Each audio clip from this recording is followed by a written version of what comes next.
out to complain and say, oh, the federal government has abandoned us, oh, the federal government is not doing this, the federal government is not doing that, the federal government should do this, it should do that. What I feel that the governors should be doing now is that they should look at those issues that they, on their own, can address, and then maybe leave others for the federal government, so that we don't have this issue of the people not having anything at all, because that is what is happening at the moment. You know. So my initial reaction to all of this is that the governors, before complaining, before accusing the federal government, they should look at themselves and see what they can do in terms of some of those infrastructures, in terms of the roads, in terms of electricity, and all that. Anyone that is beyond them, then they can now start talking about the federal government, and then they can be taken serious. And you see, I also feel that, for example, let's talk about Benue State.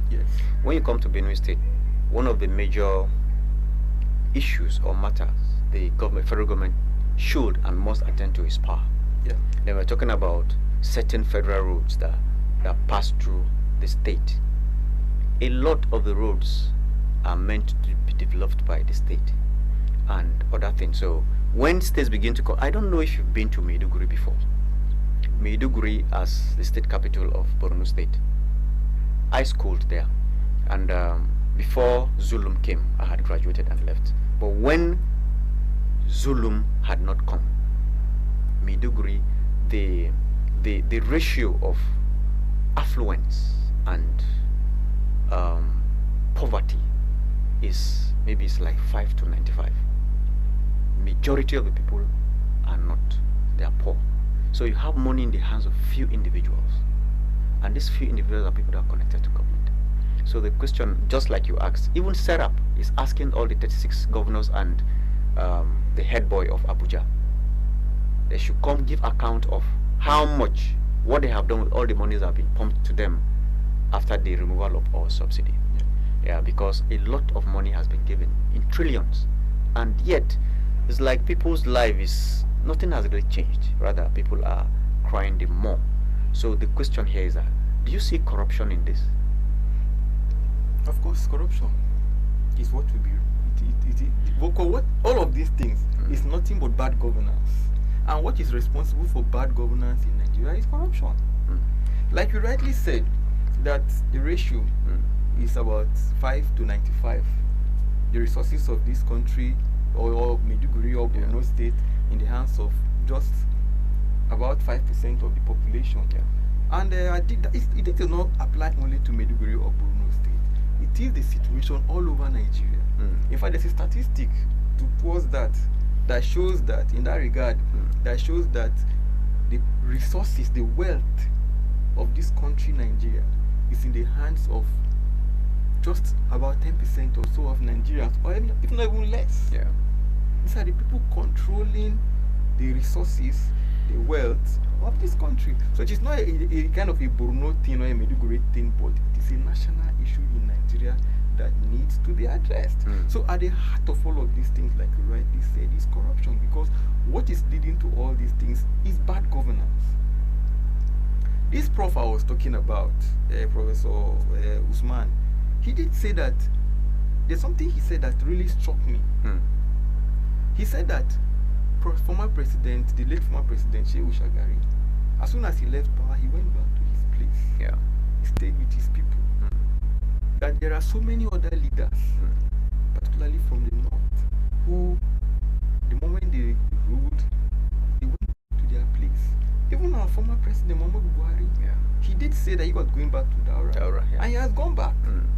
But how many of these presidents, or rather, how many of these governors, senators, House of Rep members, and all that, who after their tenures stay in their various They still cling to the center. State is very good. How many of them stay in their various states? In fact, there used to be one minister of the FCT.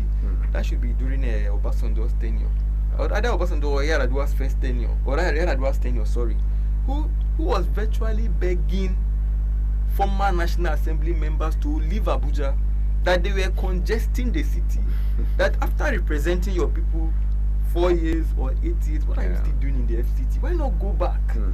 That these people were causing a lot of, that they should. The city was getting overpopulated. Yeah, because of them. No, because of them. There's I can't remember his name. Somebody Modibo. He used to be the minister of FCT then. I think that should be under Yar'Adua. Maybe no, I think it should be Obasanjo's second tenure or something like that. Yes. I can't remember the exact time. But he virtually came out begging lawmakers that were not re-elected to go back. That there was no need staying in Abuja. But why will these people go back? Because there is nothing to go back to back home in terms of infrastructures, that quality of life. Yeah. Those infrastructures they are enjoying in Abuja in terms of maybe water, in terms of roads, in terms of electricity, those things they don't have it in their various places. You see, that is what makes it very difficult. They find it very, very, they find it uncomfortable. They feel that comfort they get in Abuja, they may not be able to get it. That is why they want to remain, in the Federal Capital Territory and all that. You see, so the thing is that this should be like a wake-up call. Yeah. Because he was hammering on it that bad governance is what is making some of these people not to go back, because they didn't do well while in office. Yeah. They're not doing well. If only they do well, then that means their places will be comfortable for them to stay. Okay, now look at former governors. How many former governors are staying in their various states today in Nigeria? Very few. If you don't find them in Lagos, they're in Abuja. I mean, they're in Abuja or in Lagos or in so many other places. But look at where the likes of Shagari and the rest of them went back to retire. Look at someone like the former president Muhammadu Buhari. Yeah. So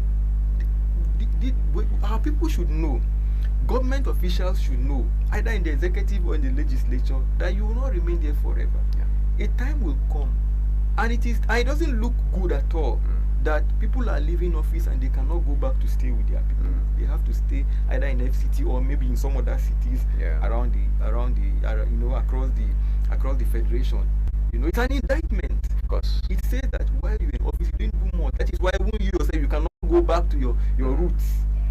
You see, so okay, I think this should be like a clarion call. Let's bring officials across all levels of government in Nigeria. Okay, the Northeast is just a part of Nigeria. Yes. Now let's begin to talk about the federal infrastructure.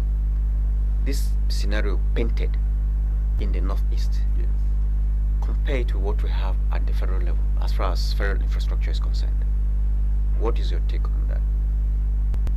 Okay, talking about in the FCT. Yes, no federal infrastructure. Generally in Nigeria, the Northeast is just saying Northeast. Yes, now exactly. we're talking. You should be talking about North Central, South, Southwest, Southeast. Yeah. So the question is, now let us bring this scenario to a larger scale. What do you have to say about the Nigerian infrastructure? Yeah, the Nigerian infrastructure definitely, of course, is in a very poor state. Okay. Because we don't have roads, we don't have electricity. The power supply is in a very storage state. Look at even what they call it, even fuel, diesel, petrol, not available. So in terms of infrastructures, we have very, very poor infrastructures. I listened to former Minister of Aviation, who was also former commandant of the Federal Road Safety Commission or Federal Road Safety Corps. That's Mr. Osita Chidoka. He said that if we put together all the roads, federal roads in Nigeria, that they are over about 36,000 kilometers. If we put all together, we have about 36,000 kilometer roads across the federation. Federal roads. That's federal.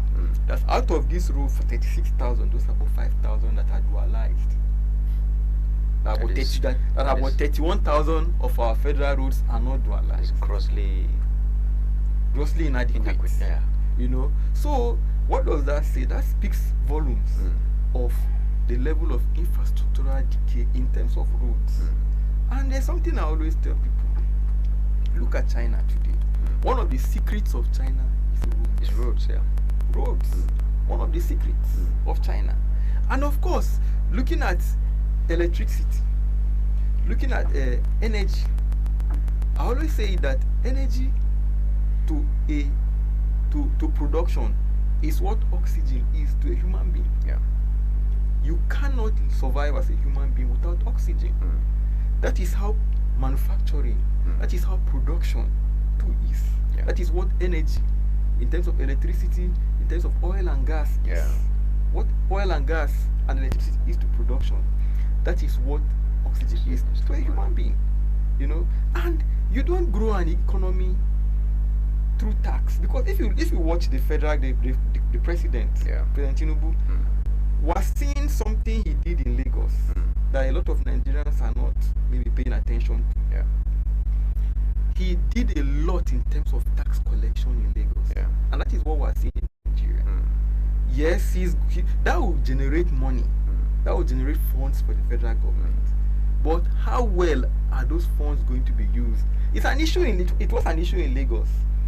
He was generating money, no doubt. But how well were these monies being used? That is almost the same problem we're having at the federal level today in Nigeria. Don't forget that, of course, he has it to his credit that the government of former President Olusegun Obasanjo, withheld the allocation to Lagos for close to about 13 months or so, and he ran the state successfully within that period without without federal allocation. He took care of the financial needs of Lagos. We give that to him. You understand? We give him the credit for that. We can't take it away from him. But it goes beyond getting this money. Tax collection. Don't forget that many decades ago, former military head of state Yakubu Gowon said that Nigeria's problem was not money, but how to spend the money. And that is almost what we are seeing today. History is, like they always say, that history repeats itself. It has to have repeating itself. But sometimes when it repeats itself, the characters may not be the same. And that is what we are seeing today. Now the president, yes, is coming with all manner of taxes. Came up with a removal of fuel subsidy, removal of electricity tariff.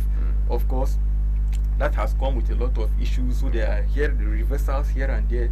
The issue of cyber security levy also came up with its own issues that has been suspended, of course. And of course, the